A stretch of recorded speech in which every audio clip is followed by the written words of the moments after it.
नमस्कार, आपका बहुत बहुत स्वागत है और मैं हूं आपके साथ अंकिता सिंह। बुलेटिन की शुरुआत करेंगे उत्तराखंड की खबरों से। राज्य रजत जयंती वर्ष उत्सव आयोजन के बाद मुख्यमंत्री पुष्कर सिंह धामी ने जन संवाद तेज कर दिया है। इसी क्रम में उन्होंने मंगलवार को मुख्यमंत्री कैंप कार्यालय में आयोजित जनता मिलन कार्यक्रम में प्रदेश भर से आए लोगों की समस्याएं और शिकायतें सुनी। मुख्यमंत्री ने इस अवसर पर अधिकारियों को निर्देश दिए कि जनता से प्राप्त शिकायतों एवं मांगों पर त्वरित कार्यवाही सुनिश्चित करने के साथ ही नियमित फीडबैक भी लिया जाए। उन्होंने कहा कि इस अवसर को हमें प्रशासन को जनता के और करीब ले जाने के रूप में इस्तेमाल करना होगा।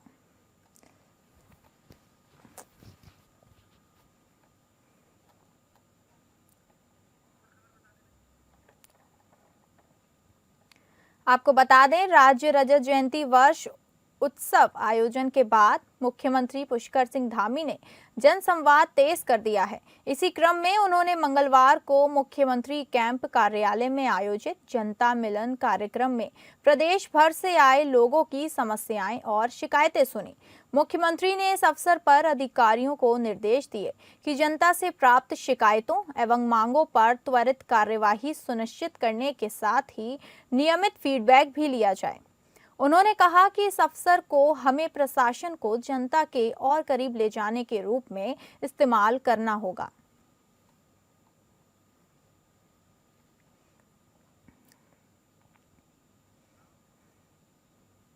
उत्तराखंड कांग्रेस में नेतृत्व परिवर्तन के बाद गणेश गोदियाल को प्रदेश अध्यक्ष बनाए जाने पर भाजपा प्रदेश अध्यक्ष महेंद्र भट्ट ने उन्हें बधाई दी।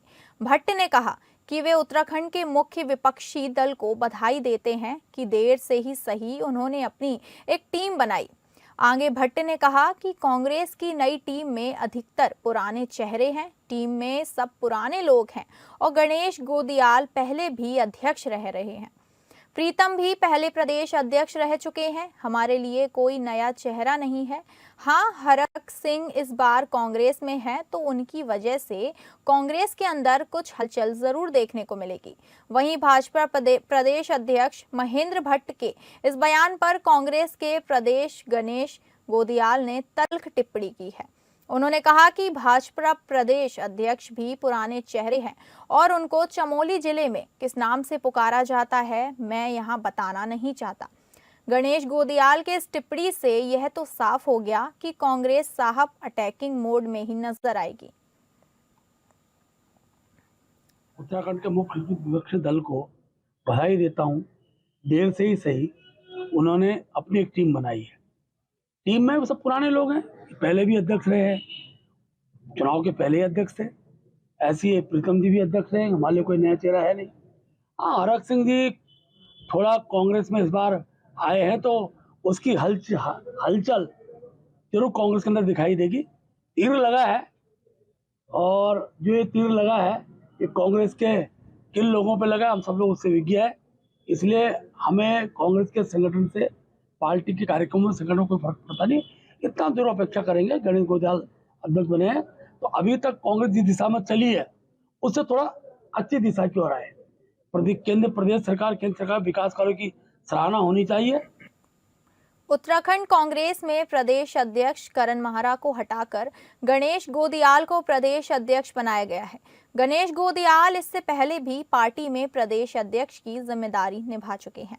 उत्तराखंड कांग्रेस के प्रदेश अध्यक्ष बनाए जाने पर गणेश गोदियाल ने केंद्रीय नेतृत्व का आभार जताया है और कहा कि उत्तराखंड कांग्रेस के वरिष्ठ नेताओं के साथ समन्वय बनाकर पार्टी को मजबूत करने का काम करेंगे।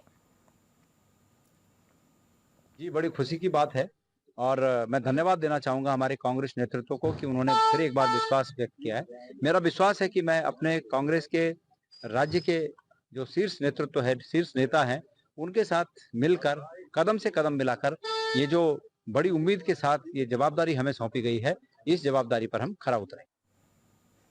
विधायक मुन्ना सिंह चौहान के द्वारा बंगाली समाज को लेकर दिए गए बयान के बाद अब विरोध की लपटें तेज हो गई हैं। आज दिनेशपुर में वरिष्ठ कांग्रेसी नेता राजेंद्र सिंह के नेतृत्व में विधायक मुन्ना सिंह चौहान का पुतला दहन किया। कांग्रेसी नेता राजेंद्र सिंह ने कहा कि विधानसभा में बंगाली समाज को लेकर की गई बयानबाजी निंदनीय है और समाज की भावनाओं को आहत करने वाली है।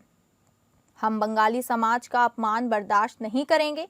मुन्ना सिंह चौहान को अपने बयान के लिए माफी मांगनी होगी। प्रदर्शनकारियों ने जमकर नारेबाजी की और सरकार से मांग की कि ऐसे बयानों पर कार्यवाही की जाए ताकि समाज में सौहार्द बना रहे। ये सिर्फ बंगाली समाज नहीं बल्कि उत्तराखंड की एकता पर प्रहार है। हम लोकतांत्रिक तरीके से विरोध जारी रखेंगे जब तक माफी नहीं मिलती। मुन्ना सिंह चौहान बीजेपी के विधायक हैं। कुछ महीने पहले भी उन्होंने इसी तरह की बदतमीजी करके एक समाज के बारे में अनर्गल बयानबाजी करी थी। उसी चीज़ को दोहराते हुए उन्होंने विधानसभा में आपत्तिजनक बातें करी हैं और एक अलगाव और विवाद पैदा करने की कोशिश करी है उत्तराखंड में। हम सब उसकी घोर निंदा करते हैं और इसीलिए हमने मिलकर यहाँ आज पुतला फूंका। बीजेपी ऑफिस में आज वंदे मातरम गायन हुआ। वंदे मातरम 1.5 साल पूरे होने के मौके पर पार्टी ऑफिस में प्रदेश अध्यक्ष महेंद्र भट्ट, संगठन महामंत्री अजय कुमार समेत भाजपा के तमाम पदाधिकारी मौजूद रहे। इस दौरान वंदे मातरम को हर स्कूल में प्राथमिकता के साथ गाने को जरूरी करने पर आभार जताया गया। उन्होंने कहा कि वंदे मातरम की मूल जड़ में ही देश की आजादी और देश का विकास है। 7 तारीख से ही 150वीं जयंती का श्री गणेश हुआ है। वंदे मातरम गीत ये देश की आज़ादी का ज्वार भरने वाला गीत था। अब देश विकसित राष्ट्र की ओर बढ़ रहा है। विकसित राष्ट्र में भी ये गीत भारत माता के प्रति स्नेह का भाव के साथ लोगों में जागरण पैदा करे। इस भाव के साथ, क्योंकि 150 वर्ष के बाद देश के श्री प्रधानमंत्री मोदी जी ने ये संज्ञान लिया है। अब पूर्ण वंदे मातरम ये सब जगह इसका गायन हो, क्योंकि इसके जड़ में, इसके तत्वों में ही देश की आज़ादी है, देश का विकास है। इसलिए आज क्योंकि पार्टी कार्यालय में का एक कार्यक्रम हमने आज किया है और मैं प्रदेश के मुख्यमंत्री जी का आभार व्यक्त करता हूँ, शिक्षा मंत्री का आभार व्यक्त करता हूँ कि आपने उत्तराखंड के सभी विद्यालयों के अंदर प्रार्थना सभा में पूर्ण वंदे मातरम गायन के लिए कहा है और ये क्रम बनेगा। और अब भारत, उत्तराखंड के नहीं पूरे भारत का एक एक युवा, एक एक नागरिक वंदे मातरम के संपूर्ण गीत के साथ भारत को विकसित राष्ट्र रूप में स्थापित करने में बड़ा योगदान देगा। उत्तराखंड 25 वर्ष का पूरा हो चुका है। इस मौके पर सरकार ने 1 से 11 नवंबर तक कई कार्यक्रमों की श्रृंखला आयोजित की। इसी कड़ी में बुलाया गया विशेष सत्र, जिसका मकसद था पिछले 25 साल की उपलब्धियों की समीक्षा और अगले 25 साल का विकास रोड मैप तय करना। लेकिन इस सत्र की चर्चा विकास योजनाओं से ज्यादा पहाड़ बनाम मैदान की बहस के लिए होने लगी। राष्ट्रपति और प्रधानमंत्री के दौरे के बावजूद सोशल मीडिया और सियासी हलकों में यही सवाल गूंजता रहा, क्या उत्तराखंड में 25 साल बाद भी पहाड़ और मैदान की खाई बनी हुई है? वरिष्ठ पत्रकार और राजनीतिक विश्लेषक कुलदीप राणा का कहना है कि उत्तराखंड की राजनीति में क्षेत्रवाद और जातिवाद शुरू से ही निर्णायक भूमिका में रहे हैं। चुनावों में टिकट वितरण से लेकर रणनीति तक सब कुछ क्षेत्रीय और जातीय समीकरणों पर निर्भर करता है। गढ़वाल बनाम कुमाऊं की राजनीति के बाद अब एक नया एंगल पहाड़ बनाम मैदान का उभर रहा है। उत्तराखंड की 70 सीटों में से 31 सीटें देहरादून, हरिद्वार और ऊधम सिंह नगर जैसे मैदानी जिले में है, यानी सत्ता की कुंजी अब इन जिलों के हाथ में है। 2027 में होने वाले परिसीमन को लेकर भी वरिष्ठ पत्रकार कुलदीप राणा का कहना है कि अगर सीटों का परिसीमन होता है तो पर्वतीय क्षेत्रों की सीटें घटेंगी और मैदानी क्षेत्रों में बढ़ेंगी। इससे विधानसभा में मैदान का वर्चस्व और मजबूत होगा। यही वजह है कि कई बड़े नेता जैसे त्रिवेंद्र सिंह रावत, हरीश रावत और रमेश पोखरियाल निशंक अब मैदान से चुनाव लड़ना पसंद करते हैं। राजनीतिक वर्चस्व का केंद्र धीरे धीरे पहाड़ से मैदान की ओर खिसक रहा है। क्षेत्रवाद, जातिवाद राजनीति के पोषक तत्व होते हैं।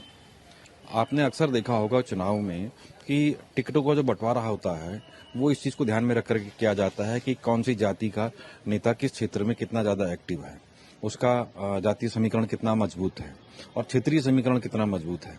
ठीक है, तो जातीय और क्षेत्रीय आधार पर प्रभुत्व रखने वाले लोगों को ही टिकट दिया जाता है। ठीक, और क्योंकि वो जीत की संभावना को भी पुख्ता करते हैं। उत्तराखंड में ये चीजें शुरुआत से रही हैं। पहले गढ़वाल वर्सेस कुमाऊं होता रहा है, अब एक नया एंगल जुड़ रहा है जिसकी बात पहले से भी उठती रही है। कई बार कई नेताओं ने चुनाव में ऐसे पर्चे भी बांटने की कोशिश करी और ऐसे संदेश भी फैलाने की कोशिश करी क्षेत्रीयता के आधार पर। तो इसमें निसंदेह कि ये मुद्दा आने वाले समय में उत्तराखंड की राजनीति में प्रासंगिक हो सकता है। उसका कारण भी है क्योंकि उत्तराखंड संपूर्ण रूप से कहा जाए तो पर्वतीय राज्य है, लेकिन इसके जो 3 जिले हैं उनको मैदानी जिलों के रूप में देखा जाता है, जिसमें हरिद्वार, देहरादून और उधमसिंह नगर है।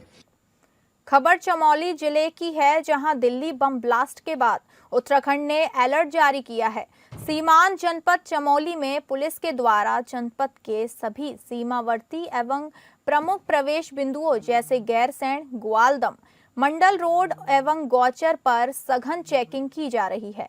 विशेष रूप से धार्मिक स्थलों की सुरक्षा व्यवस्था को लेकर भी सतर्कता बढ़ाई गई है। श्री बद्रीनाथ धाम, गोपेश्वर स्थित गोपीनाथ मंदिर, जोशी मठ का नरसिंह मंदिर एवं आदि बद्री मंदिर परिसर में पुलिस बल द्वारा लगातार चेकिंग जारी है। बाबा बद्रीनाथ धाम में रात्रिकालीन शयन आरती के बाद मंदिर बंद होने के बाद यह सुनिश्चित किया गया कि कोई भी व्यक्ति अनावश्यक रूप से मंदिर परिसर के भीतर नहीं रुकने दिया जाएगा।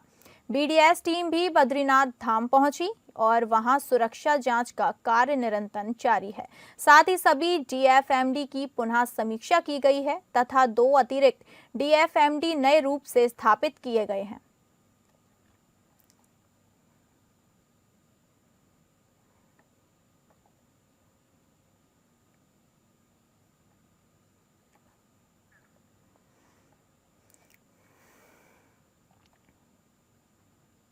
दिल्ली बम ब्लास्ट मामले को लेकर उत्तराखंड में भी सुरक्षा एजेंसियां अलर्ट पर हैं। भाजपा प्रदेश मंत्री गुंजन सुखीजा ने इस घटना की कड़ी निंदा करते हुए दोषियों के खिलाफ सख्त कार्रवाई की मांग की। भाजपा प्रदेश मंत्री गुंजन सुखीजा ने कहा कि दिल्ली में हुए बम धमाकों के दोषियों को किसी भी हालत में बख्शा नहीं जाएगा। उन्होंने कहा कि सरकार इस मामले में अपराधियों को कड़ी से कड़ी सजा दिलाने के लिए प्रतिबद्ध है। यह एक जघन्य अपराध है। निर्दोष लोगों को निशाना बनाने वालों को सख्त से सख्त सजा मिलनी चाहिए। हमारी सरकार न्याय दिलाने के लिए पूरी तरह तत्पर है। गुंजन सुखीजा ने बताया कि उत्तराखंड में भी सुरक्षा व्यवस्था को लेकर मुख्यमंत्री खुद मॉनिटरिंग कर रहे हैं। उन्होंने कहा कि पुलिस और प्रशासन को सतर्क रहने के निर्देश दिए गए हैं ताकि राज्य में शांति और कानून व्यवस्था बनी रहे। इस दौरान व्यापार मंडल के प्रदेश उपाध्यक्ष अशोक छावड़ा ने कहा कि उत्तराखंड में भी सुरक्षा बढ़ा देनी चाहिए क्योंकि उत्तराखंड से सटे चीन की बॉर्डर लगता है। चीन भी हरकत करता रहता है। उन्होंने कहा कि प्रधानमंत्री और गृह मंत्री इन आतंकवादियों को किसी भी सूरत पर छोड़ने वाले नहीं हैं।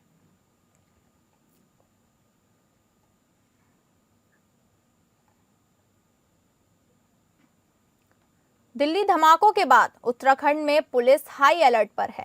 प्रदेश के बॉर्डर चेक पोस्ट पर सघन चेकिंग अभियान चलाया जा रहा है। हर आने जाने वाले वाहन और संदिग्ध व्यक्ति की पूरी जांच पड़ताल के बाद ही उसे प्रदेश में एंट्री मिल रही है। खासकर उत्तर प्रदेश और हिमाचल प्रदेश की सीमा पर सघन चेकिंग अभियान दिखाई दे रहा है। उच्च अधिकारियों के निर्देश के बाद हिमाचल प्रदेश के बॉर्डर कुल्हाल और उत्तर प्रदेश के बॉर्डर दर्रा रीट पर पुलिस मुस्तैद नजर आ रही है। बॉर्डर पर बैरिकेड लगाकर हर आने जाने वाले वाहनों की गहनता से चेकिंग कर रही है। हाई अलर्ट के चलते किसी भी चेक पोस्ट से आने जाने वाले वाहन को बिना चेक किए नहीं गुजरने दिया जा रहा है। इसके साथ ही संदिग्ध व्यक्तियों से पूछताछ और उनकी आइडेंटिटी भी चेक की जा रही है।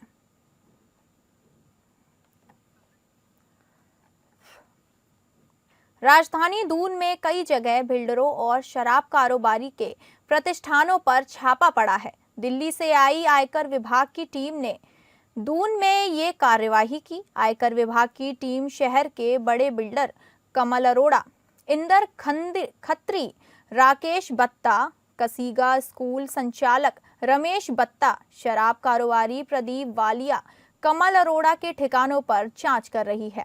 मिली जानकारी के अनुसार करोड़ों रुपए के अघोषित ट्रांजैक्शन के बाद ये कार्यवाही की गई। टीमें एमकेपी रोड, द्वारका स्टोर क्षेत्र और राजपुर रोड पर स्थित बिल्डरों और शराब कारोबारियों के यहां जांच कर रही है।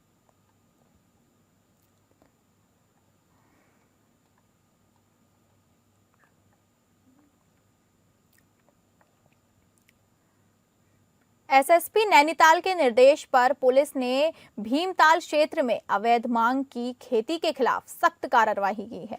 सरोवर नगरी नैनीताल से लगभग 22 किलोमीटर दूर ग्राम खलड़ी, गादे, बेरीजाला, खैरोल पात और खैरोला पांडे क्षेत्र में लगभग 25 नाली भूमि पर उगाई गई अवैध मांग की फसल को पुलिस ने पूरी तरह नष्ट कर दिया। मौके पर पहुंची पुलिस दल ने फसल को काटकर इकट्ठा किया और पेट्रोल छिड़ककर आग के हवाले कर दिया। कार्यवाही के दौरान लगभग 1 दर्जन पुलिसकर्मी मौजूद रहे। पुलिस अधिकारियों ने स्थानीय ग्राम प्रधानों और ग्रामीणों को सख्त चेतावनी देते हुए कहा कि भविष्य में इस तरह की अवैध खेती नहीं की जाए, क्योंकि ये नशे को बढ़ावा देने का कार्य करती है। पुलिस ने स्पष्ट किया कि अवैध मादक पदार्थों के विरुद्ध ऐसी कार्यवाही आगे भी निरंतर रहेगी।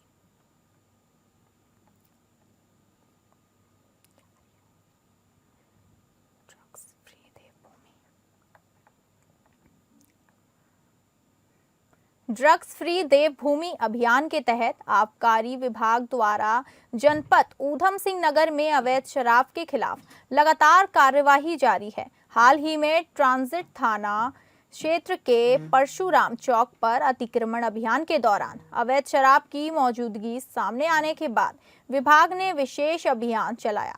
आबकारी आयुक्त के निर्देश पर आबकारी निरीक्षक सोनू सिंह के नेतृत्व में गठित टीम ने ट्रांजिट कैंप क्षेत्र में छापेमारी की।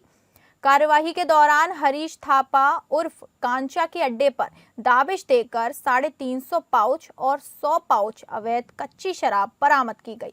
मौके से 2 आरोपियों को गिरफ्तार किया गया। दोनों के खिलाफ उत्तराखंड आबकारी अधिनियम की सुसंगत धाराओं में मुकदमा दर्ज कर विवेचना प्रारंभ कर दी गई है।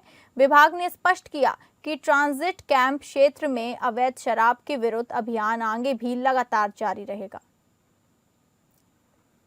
पर संज्ञान लेते हुए आज ट्रांजिट कैंप क्षेत्र में जो अवैध शराब के अड्डे थे उन पर निगरानी की गई और उनमें हरीश थापा और मोंटू राय 2 नाम सामने आए हैं प्रथमतया। इन दोनों के अड्डों पर हमने छापेमारी की है और हमने काफ़ी बड़ी मात्रा में शराब जब्त की है। यहाँ से दोनों को हमने गिरफ्तार भी किया है। इसके अलावा ये जो कार्रवाई है ट्रांजिट कैंप क्षेत्र में आगे और भी चलती रहेगी। आबकारी विभाग इसके लिए प्रतिबद्ध है। यूसीसी के तहत ग्राम सभाओं में सर्वाधिक विवाह पंजीकरण होने पर विकास खंड के माध्यम से ग्राम प्रधानों को उप जिलाधिकारी द्वारा प्रशस्ति पत्र देकर सम्मानित किया जा रहा है। उसी क्रम में सितारगंज विकास खंड की उन सभी ग्राम सभाओं के ग्राम प्रधानों को उप जिलाधिकारी रविंद्र जुवाठा में प्रशस्ति पत्र देकर ग्राम प्रधानों को सम्मानित किया और साथ ही यूसीसी के तहत और अधिक से अधिक विवाह पंजीकरण कराने की बात कही।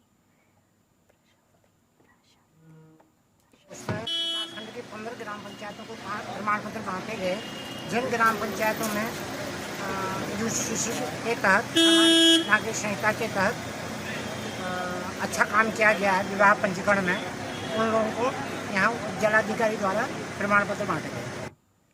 4 धाम के कपाट बंद होने के बाद अब भक्तों की भीड़ भी श्री बद्रीनाथ धाम में पहुंच रही है। बद्रीनाथ धाम के कपाट बंद होने के बाद विधिवत शीतकालीन यात्रा का शुभारंभ प्रदेश में होगा, जिसकी तैयारी भी शुरू हो गई है। श्री बद्री केदार मंदिर समिति के अध्यक्ष का कहना है कि शीतकालीन यात्रा के लिए मंदिर समिति अपनी तैयारी कर रही है, जिसमें सभी व्यवस्थाओं को भी बेहतर किया जा रहा है। वहीं जल्द सरकार के स्तर से भी बैठक का आयोजन कर तैयारियों का अंतिम रूप दिया जाएगा। हाँ, निश्चित ही देखिए, आप सब लोग विदित है कि देश के यशस्वी प्रधानमंत्री गत वर्ष यहाँ पर आए थे और शीतकालीन यात्रा के लिए हम लोगों ने जो कि पूरी तैयारियां यहाँ पर की हैं। और उन्होंने घोषणा की थी कि शीतकालीन यात्रा को हम इस राज्य के अंदर एक अच्छी संभावना है कि 6 महीने हमारे कपाट बंद रहते हैं और शीतकालीन यात्रा के दौरान जो है कि शीतकाल के दौरान जो है भगवान बाबा केदार जो है कि ऊखीमठ में विराजमान रहते हैं, जो हमारी शीतकालीन गति और बाबा भगवान बद्रीनारायण जो है जोशीमठ और पांडुकेश्वर में, तो उसको लेकर हम व्यापक रूप पर तैयारी करें, उसकी कार्य योजना बन रही है और अधिक से अधिक लोग जो है कि यहाँ पर शीतकालीन यात्रा का लाभ लें। उसको लेकर बद्री केदार मंदिर समिति ने एक कार्य योजना बनाई है। जल्दी हम आपके सामने उस पूरी कार्य योजना को भी रखेंगे और यात्राओं के लिए बद्रीनाथ जी के जब कपाट बंद हो जाएंगे 26 तारीख को, उसके बाद ही हमारी शीतकालीन यात्रा जो है प्रारंभ होगी। फिलहाल इस बुलेटिन में इतना ही। नमस्कार।